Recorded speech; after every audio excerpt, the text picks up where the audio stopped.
Power, influence, fear. In the world of high finance, few names can make CEOs, trembles, shareholders, cheers like Carl Icahn. Over the past 5 decades, Carl Icahn has been called many things: a corporate reader, a financial genius, a disruptor. His deals have sent shocking waves through Wall Street, reshaping industries, redefining what it means to be a shareholder activist. But behind the billions and the boardroom battles, who is the real Carl Icahn?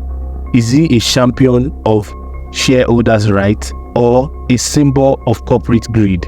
In the world where money is power and influence is everything, Carl Icahn has left an incredible mark, but at what cost? Join us as we uncover the rise, the influence, and the legacy of Carl Icahn, Wall Street ultimate power player.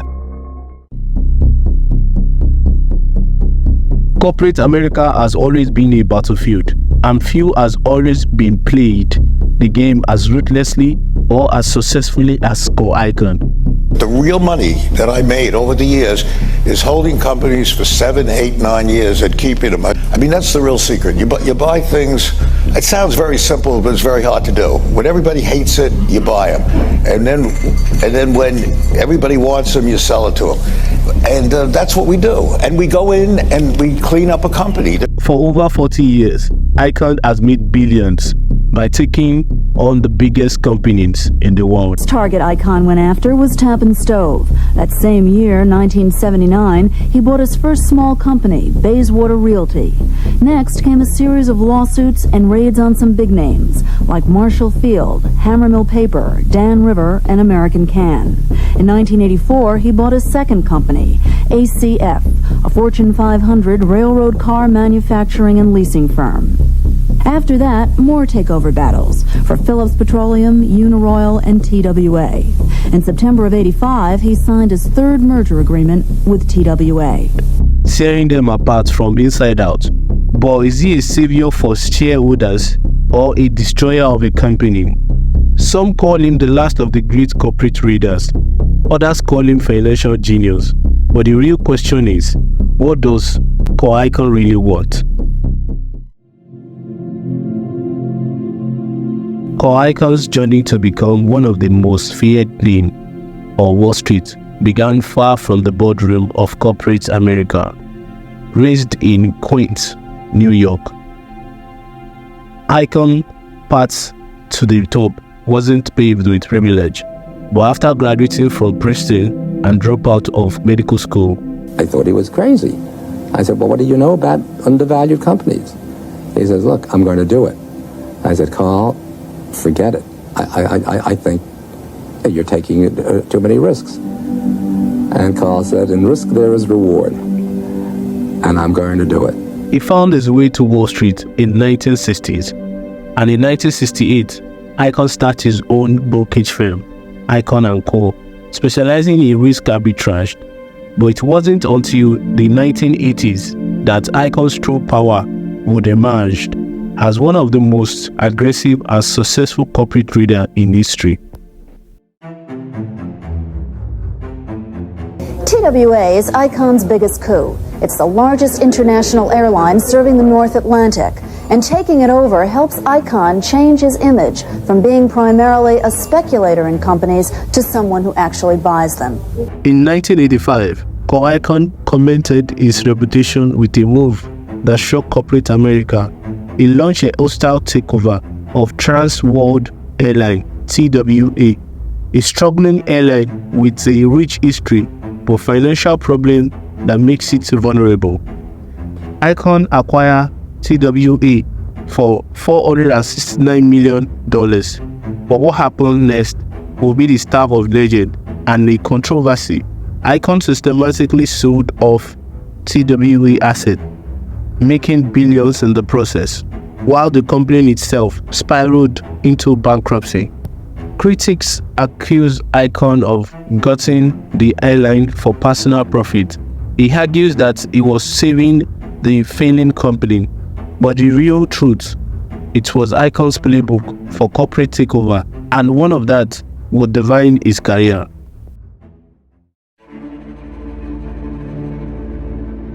Why is there the great divergence between real value of a company and what it's selling for. Ask yourself, why will somebody be willing to pay $60 for a Phillips Petroleum without management, but only $35 with management? What does that say about management? It's sort of simple. A corporation plus management is worth half of what a corporation is worth without management. Throughout the 1990s and 2000, Carl Icahn perfected what became known as the Icahn Method, a strategy buy up large stakes in companies he believed were underperforming. Then demand sweeping changed, whether management like it or not. Icahn's power didn't come from just owning shares.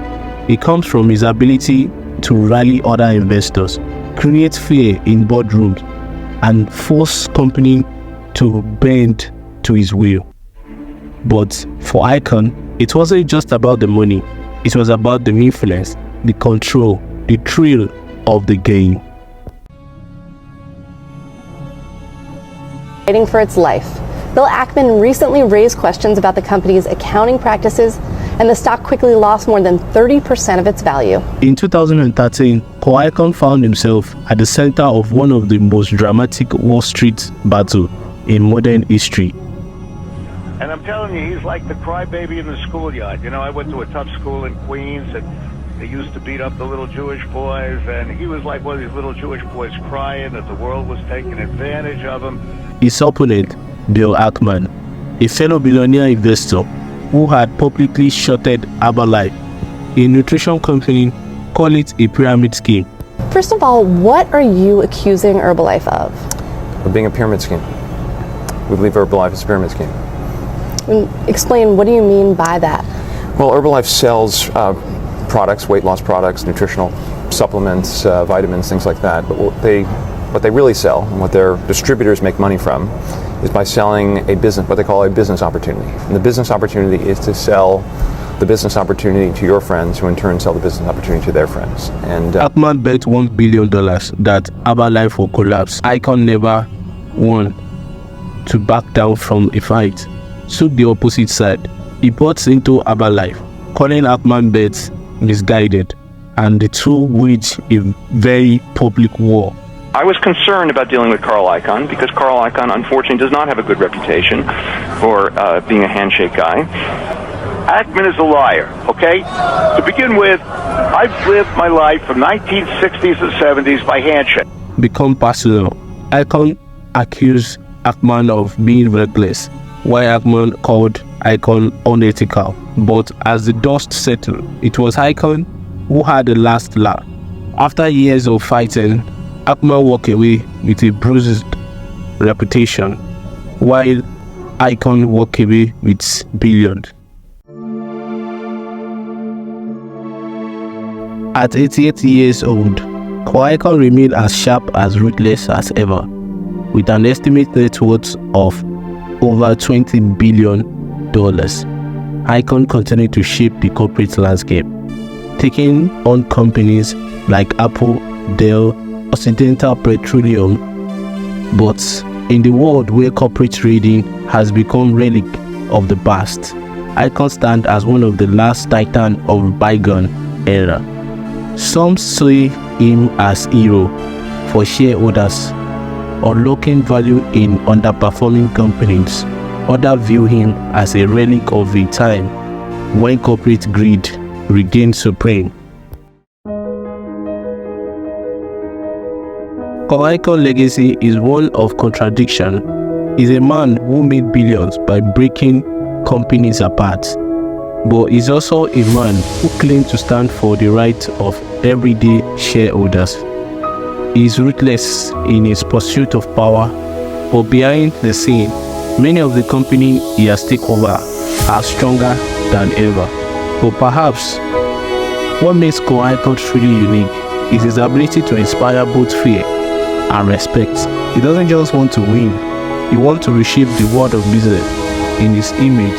So the next time you see Carl Icahn's name in the headline, ask yourself, is he a force for good or just another man chasing power?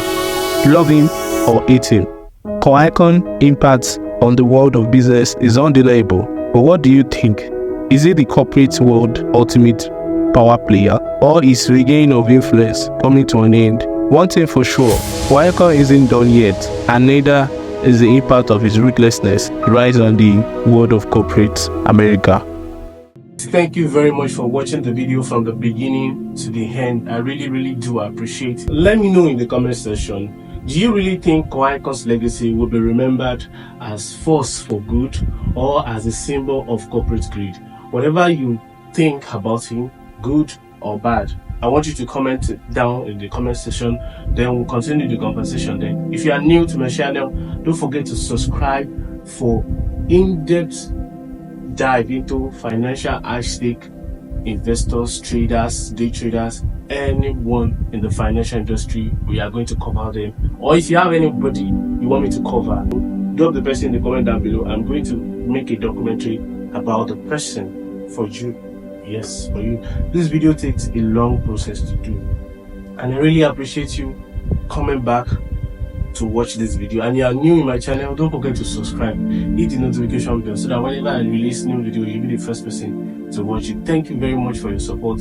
Thank you very much for your time. I really appreciate it. Returning subscribers, I love you guys. Thank you.